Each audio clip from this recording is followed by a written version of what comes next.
चलिए जी, नमस्कार, बहुत-बहुत स्वागत है आप सभी का। वैसे थोड़ा-सा लेट तो हो ही गया है, ज़रूर मैं मानूँगा, लेकिन यार उस वर्ल्ड कप के जीत के खुमार से जो है वो निकलने में थोड़ा-सा वक़्त लगता है। मैंने सोचा यार चलो इस मतलब ये वीडियोज़ करने की भी मतलब मन तो क्या कहें मन था, नहीं था, लेकिन कहते हैं ना कि शॉर्ट ऑफ वर्ड्स है, अभी भी शॉर्ट ऑफ वर्ड्स है। ब पूरा पूरी रात गुज़री है, ब दिन गुज़र गया, आफ्टरनून अब हो चुकी है। लेकिन फिर भी अभी भी जो है ना वो दिल में या फिर वो दिमाग में, आँखों में अभी भी जो है ना उस खुशी की, उस जीत की अभी भी मतलब वो ब कहते हैं ना जिसे कि हैंगओवर अभी भी वो है। तो देखो मतलब यार क्या कहूँ शॉर्ट ऑफ वर्ड्स है, फिर अभी भी शॉर्ट ऑफ वर्ड्स है। तकरीबन 14-15 घंटे हो चुके हैं हमने वो आईसीसी ट्रॉफी लिफ्ट की, लेकिन फिर भी अभी तक भी जो है वो शॉर्ट ऑफ वर्ड्स मैं हूँ और लेकिन फिर भी वही काम तो काम है भाई, काम तो करना ही पड़ेगा।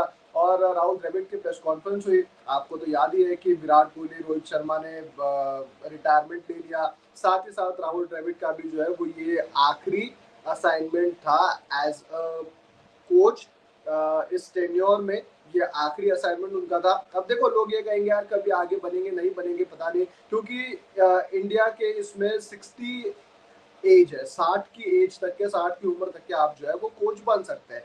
क्या पता अगला जो कोच हो उसके बाद क्या पता राहुल द्रविड़ फिर से बन जाए, यू नेवर नो, हो भी सकता है, कभी हो सकता है। या फिर क्या पता ये आखिरी ही राहुल द्रविड़ का जो है वो कोचिंग का टेन्योर हो, ऐसा कोई ज़रूरी नहीं है कि यार एक बार जो टीम का कोच बना वो दूसरी बार नहीं बन सकता, ऐसा नहीं होता है। राहुल द्रविड़ की एज है अभी भी, वो शायद आगे भी कभी बने, लेकिन एज़ ऑफ नाउ जो उनका टेन्योर है वो आखिरी असाइनमेंट था।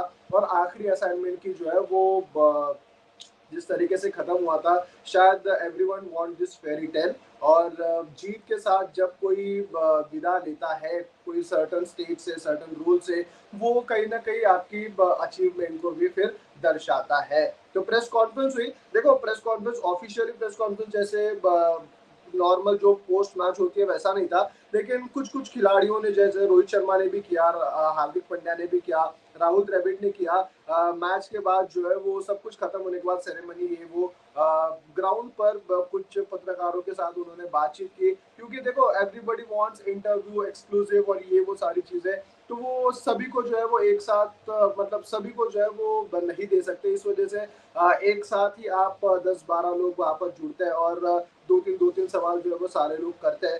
तो वो चीजें कल हुई, रोहित शर्मा ने भी वो प्रेस कॉन्फ्रेंस की छोटी सी, राहुल द्रविड़ ने भी की, हार्दिक पांड्या ने भी की। लेकिन राहुल द्रविड़ की प्रेस कॉन्फ्रेंस क्यों अहम हो जाती है, क्योंकि उनका आखिरी एक तो टेन्योर था, आखिरी एक तो असाइनमेंट था इस टेन्योर का, और उन्होंने स्टिंग जो है वो जीत के साथ अपनी खत्म की है। लेकिन कुछ-कुछ चीज़ें जो उन्होंने इस कॉन्फ्रेंस में कही है वो बड़ी इम्पोर्टेंट है। पहले तो उन्हें पूछा गया कि यार इस टीम के बारे में आप बताइए, किस तरीके से आपकी प्रिपरेशंस थी और ये आप किस तरीके से इस मैच को भी देख रहे थे, किस तरीके से आप अप्रोच कर रहे थे, और जब इंडियन टीम जो है वो इस मैच में भी डिफिकल्टी फेस कर रही थी, आप एक बार जो है वो लो हो चुके थे, तो आपने क्या कुछ देखा, क्या डिफिकल्टीज आई है वो। तो उन्होंने कहा यार देखो इंडियन टीम ने जिस तरीके से इस पूरे वर्ल्ड कप में कमबैक्स किए हैं, और स्पेशली आज का मैच अगर आप देख लो तो उस मुकाबले में एक वक्त पे 3 विकेटें हमारी गिर चुकी थी पावर प्ले में। उसके बाद पावर प्ले में विकेटें गिरने के बाद गेंदबाजी में अगर आप देखो तो रन अ बॉल हमारी सिचुएशन आ गई थी। तो इन जैसे स्टेज के ऊपर से जो है वो कमबैक करना काबिल तारीफ है। और राहुल द्रविड़ ने जो है वो बहुत ही भारी-भारी शब्दों में जो है वो इंडियन टीम को बहुत अच्छा कहा है, प्रेज़ किया है, और देखो वो प्रेज़ बनता भी है, क्योंकि पिछले कुछ सालों से हमने देखा है कि यार इंडियन टीम ना टारगेट पर ही रहती थी। सब लोग जो है वो उन्हें टारगेट करते थे कि जी ये खिलाड़ी ऐसे है जी, वैसे है जी,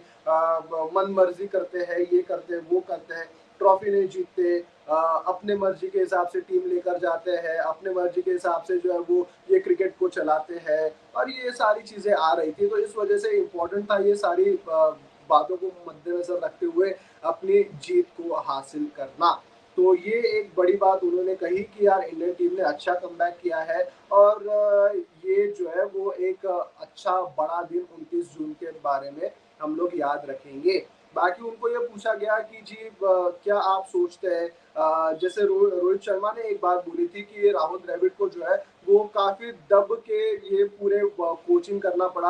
अब देखो लोग इसमें भी तनकीद निकालेंगे, लेकिन दबने का अर्थ ये था कि यार एज डिफरेंस भी आपका होता है। राहुल द्रविड़ जब क्रिकेट खेलते थे और आज की क्रिकेट में जमीन आसमान का फर्क है। तो यही सवाल जर्नलिस्ट ने पूछा कि जी आपके वक्त पे क्या था, इस वक्त में क्या है, आपके वक्त कैसे एटमॉस्फेयर रहता था टीम का, अब कैसा है। तो उन्होंने कहा, राहुल ने कहा कि आप देखो ये बड़ा इम्पोर्टेंट हो जाता है कि आप वक्त के हिसाब से आगे बढ़े, क्योंकि जब राहुल द्रविड़ की कोच खेल रहे थे एज अ प्लेयर, तब जो है वो एटमॉस्फेयर अलग था, तब सीनियर्स का अलग रुतबा था। आज जो है वो सारे एक एज अ ब्रदरहुड, एक बड़े भाई के हिसाब से जो है वो सारे एक दूसरे को ट्रीट करते हैं। और कोच का काम यही होता है, क्योंकि जब देखो राहुल द्रविड़ जैसे स्ट्रिक्ट बंदे जब 2008, मतलब वो एक टेनर अलग था, उनके कैप्टनसी का भी जो है वो चीजें अलग थी और वो दौर एक अलग था। आज का दौर अलग है, 15-16 साल के बाद जो है वो एज अ कोच वो टीम के साथ जुड़े हैं। तो उन्होंने कहा देखो ये बड़ा डिफिकल्ट तो होता है, लेकिन हम लोगों ने जो है वो अच्छे तरीके से रिस्पॉन्ड किया और टीम ने भी मेरे ऊपर जो है वो अच्छा एक भरोसा जताया है। उन्होंने मुझे बैक किया, रोहित ने मुझे अच्छे तरीके से हैंडल किया, विराट कोहली ने मुझे अच्छे तरीके से जो है वो साथ दिया। सारी टीम ने जो है वो एकजुटता दिखाई है, ये कहा है राहुल द्रविड़ ने। बाकी उनको वो भी पूछा गया कि यार रिडेम्पशन रिडेम्पशन तो नहीं है कि आप एज ए कैप्टन आप यहाँ पर हार के गए थे, अब यहाँ पर जो आप लेगेसी खत्म करोगे एज अ कोच ट्रॉफी जीतने के बाद। तो उन्होंने कहा यार देखो ऐसा नहीं है, और मैं ऐसा बंदा भी नहीं हूँ कि मैं ये लेगेसी और इस सारे बारे में सोचूं। उस वक्त शायद मेरे नसीब में नहीं था एज अ कप्तान, लेकिन उन्होंने कहा कि एज अ कोच जिस तरीके से हमने टीम चलाई है। अगेन फिर उन्होंने रोहित को, विराट को, सीनियर प्लेयर्स को जो वो प्रेज किया और जिस तरीके से उन्होंने खेला है उस और उन्होंने शुक्रिया अदा किया है कि यार ये दिन मेरे लाइफ में लाने के लिए जैसे एज अ कोच मेरे हाथ में जो है वो ट्रॉफी है। तो ये बहुत बहुत शुक्रिया उन्होंने कहा है, शुक्रिया अदा किया है आपके सीनियर प्लेयर्स का, पूरे टीम इंडिया का, कि उन्होंने आज का वो दिन उन्हें दिखाया। बाकी कुछ पर्टिकुलर प्लेयर्स के रिश्ते के बारे में पूछा गया कि आप किस तरीके से देखोगे आगे जाकर, स्पेशली रोहित शर्मा। तो रोहित शर्मा के बारे में पूछा गया कि यार एज ए कैप्टन आप कौन सी क्वालिटी जो है वो उनके साथ लेकर जाओगे, वो सारी चीजें। तो उन्होंने कहा यार ऐसा है कि रोहित शर्मा को एज अ प्लेयर या फिर एज अ मतलब प्रोफेशनल वो तो छोड़ो, लेकिन एज अ पर्सन में उसे बहुत ज्यादा मिस करूंगा। और हंसते हंसते उन्होंने ये भी कहा कि आई होप हम लोग जो है वो आगे भी फ्रेंड्स रहे। ये अब देखो यहाँ से कई चीजें निकल सकती है, निकालने वाले कुछ भी निकाल सकते हैं, लेकिन अगर हम लोग पॉजिटिव हिसाब से ले तो रोहित ने कहा, राहुल ने कहा कि उम्मीद है कि हम लोग जो है वो आगे भी फ्रेंड्स रहेंगे। ये सिर्फ यहाँ तक कि बरकरार नहीं रहेगा कि हमने कोच थे और कप्तान थे और ये वो, आगे भी जो है हमारे वैसे ही ताल्लुकात रहेंगे। एज अ पर्सन जो है हम लोग एक दूसरे को मिस करेंगे और एज अ पर्सन, क्योंकि देखो बड़ी सही बात है कि आप भले ही हम लोग जो है वो क्रिकेट को ना एक इमोशन बना देते हैं, ये वो, क्योंकि उसमें ना रिश्ते दिखते हैं। आप यार कंटिन्यूसली साल भर साथ में ट्रैवल करते हैं, आपके दोस्त बनते हैं, कोई पास का दोस्त बनता है, किसी के साथ आपका एक अलग बॉन्ड बनता है, इमोशनल बॉन्ड बनता है। और कोच और आपके कप्तान का तो एक क्योंकि साथ में उठना बैठना, साथ में स्ट्रेटेजी बनाना, वो एक दूसरे के माइंडसेट को समझना, इस वजह से वो थोड़ा सा कनेक्शन ना आपका इमोशनल बन जाता है। तो राहुल ने वही कहा कि आई होप पहले तो हम लोग जो है वो आगे भी दोस्त रहे इसी तरह, और एज अ पर्सन जो है वो मैं उन्हें मिस करूंगा। प्रोफेशनल वाइज तो यार छोड़ो, अब जब वो होगा तब की तब देखेंगे, लेकिन एज अ दोस्त मैं जो है वो उन्हें बहुत ज्यादा मिस करूंगा। जाते जाते उनको ये पूछा गया कि जी आपका ये आखिरी दिन था एज अ कोच, तो आप अगले अब आपके क्या प्लान्स है, क्या करोगे। तो उन्होंने बड़े ही हंस के बोला कि यार देखो मैं ये तो मेरा आखिरी दिन है और अगले हफ्ते से जो है मैं अनएम्प्लॉयड रहूंगा। तो कुछ अगर ऑफर वॉफर हो मीडिया की तरफ से कई चैनल वैनल के लिए तो मुझे बताइए, मैं वो काम करूंगा। और मैं अनएम्प्लॉयड हो जाऊंगा अगले हफ्ते से, तो जो है मैं खाली पीली हूँ, मतलब मैं अपने लैंग्वेज में बता रहा हूँ कि मैं खाली पीली हूँ। मुझे काम बता देना कुछ अगर होगा तो, और फ्री अगर कोई ऑफर होगा, फ्री मतलब कोई अगर ऑफर होगा तो मैं वो जो है करने के लिए काबिल हूँ और मैं वो कर सकता हूँ। तो ये उन्होंने हँसते हुए कहा, डोंट टेक इट सीरियसली। जो मैंने कहा कि यार खाली पी लूँ वो वाली चीज़, वो मैंने अपने लैंग्वेज में बताया। बाकी उन्होंने तो वही कहा यार कि मैं तो अनएम्प्लॉयड रहूँगा, अगर कोई ऑफर होगा तो मुझे बता देना।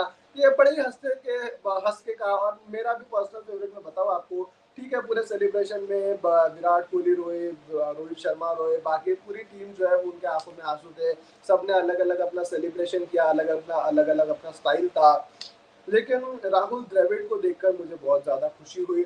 जो विराट कोहली ने चैंपियन का जो बोर्ड था उसके पीछे जब आप फ़ोटोज़ वोटोज़ लेते हो, उसके बाद विराट कोहली ने स्पेशली ट्रॉफ़ी अपने हाथ में ली, राहुल द्रविड़ को हैंड ओवर की। और उसके बाद जो टीम एक तरह जो कहते हैं ना कि जश्न जो मनाया गया वहाँ पर जो उछल-कूद हुई, वो देख के यार दिल को बहुत ज़्यादा सुकून मिलता है। तो आप क्या सोचते हैं इसके बारे में? आप भी बताइए, राहुल द्रविड़ के टेन्योर के बारे में क्या सोचते हैं? राहुल द्रविड़ का किस तरीके से आप योगदान मानते हैं अपनी टीम में, वो भी बताइए। बहुत बहुत शुक्रिया इस वीडियो को देखने के लिए। लाइक शेयर सब्सक्राइब जरूर करना भूलिएगा नहीं। और इंडियन टीम जीत गई है। इंडियन टीम मोस्टली जो है वो वेडनेसडे को इंडिया में आएगी। उसके बाद उनका विनिंग मार्च भी निकाला जाएगा। किसी एक मेट्रो सिटी में जो है वो उनका मार्च निकाला जाएगा, बस में वो सारे खिलाड़ी बैठेंगे और वो होगा। शायद आपका जो है वो प्राइम मिनिस्टर इंडिया के वो भी शायद सम्मानित करेंगे।